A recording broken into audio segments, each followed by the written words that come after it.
So let's get back to our top story. The chaos in Capitol Hill expected to continue through next week, which is when Republicans are expected to be back in session, and Congress will be as well, to nominate a candidate to succeed Kevin McCarthy, who will not run again for Speaker. So it was a showdown. I fought for what I believe in, and I believe in this country of America. My goals have not changed.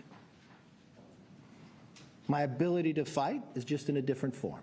I believe I can continue to fight, maybe in a different manner. I will not run for Speaker again. I'll have the conference pick somebody else. So it was a showdown on the House floor before the vote to remove McCarthy, and the tensions continued behind closed door after that vote. So joining us this morning is Republican Congresswoman Nicole Malliotakis, who represents the 11th Congressional District, which covers Staten Island and parts of southern Brooklyn. So good morning, Congresswoman. Thanks so much for being with us. Morning. All right. Good morning. Great to be here. Yeah, I mean, a lot of unfinished business right now in Washington. Now, I know that you voted against removing the former speaker, correct, first and foremost? That's correct. I think Speaker McCarthy was doing a good job. I mean, here is someone who is leading a very slim majority conference. We managed to avert a debt. We managed to avert a shutdown. We managed to avert a debt default. We managed to advance our conservative priorities like energy independence and border security and put them on Senator Schumer's desk.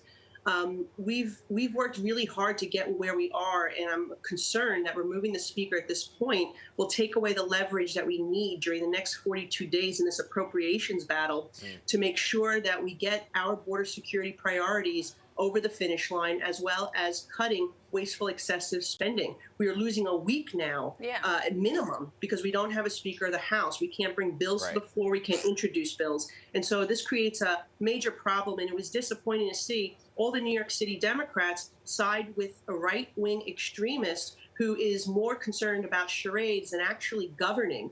And that was, I think, something very telling, that they were willing to work with someone who actually nominated President Trump to be the Speaker of the House back in January.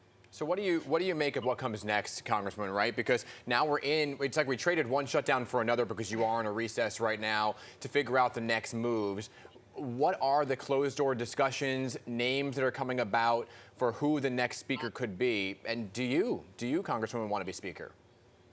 No, I don't want to be a speaker, but what I will say is 97% of our conference supported Kevin McCarthy, and sadly 3% worked with the Democrats to oust him.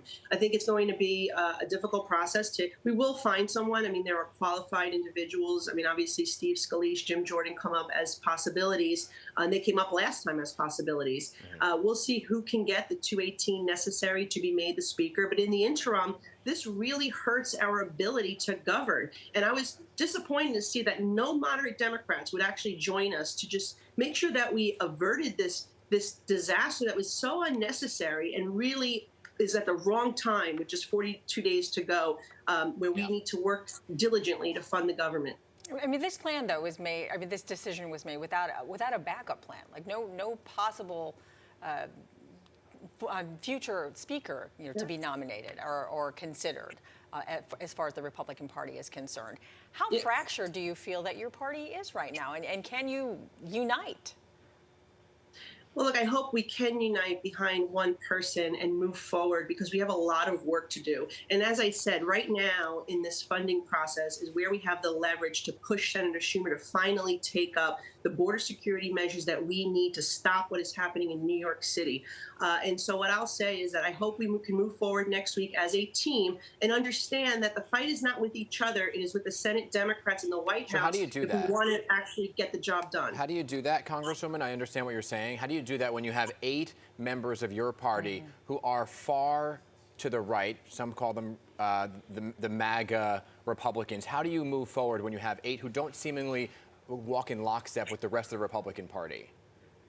Look, you're right. And again, those 8 Republicans sided with the Democrats to undermine not just our speaker and the conference, but they did it last week when we tried to advance our stopgap measure, which was much more conservative than what happened at the end. So when they killed our stopgap measure, which would have cut excessive spending and secured the border, what did we do? We put just a continuing resolution that would have just funded the government at the current levels on the floor, and Democrats joined us. So there is an opportunity here for more bipartisanship, and I thought we would see bipartisanship last night, quite frankly, to avert this crisis. People like Josh Gottheimer, who are part of the Problem Solvers Caucus, should have joined us to prevent this from happening. Knowing that it was the best interest of the institution and the American people for us to be governing right now. We're going to have to leave it there. I appreciate your time. Keep us posted on those discussions, okay, Congresswoman? Good to see you this morning. Thank you.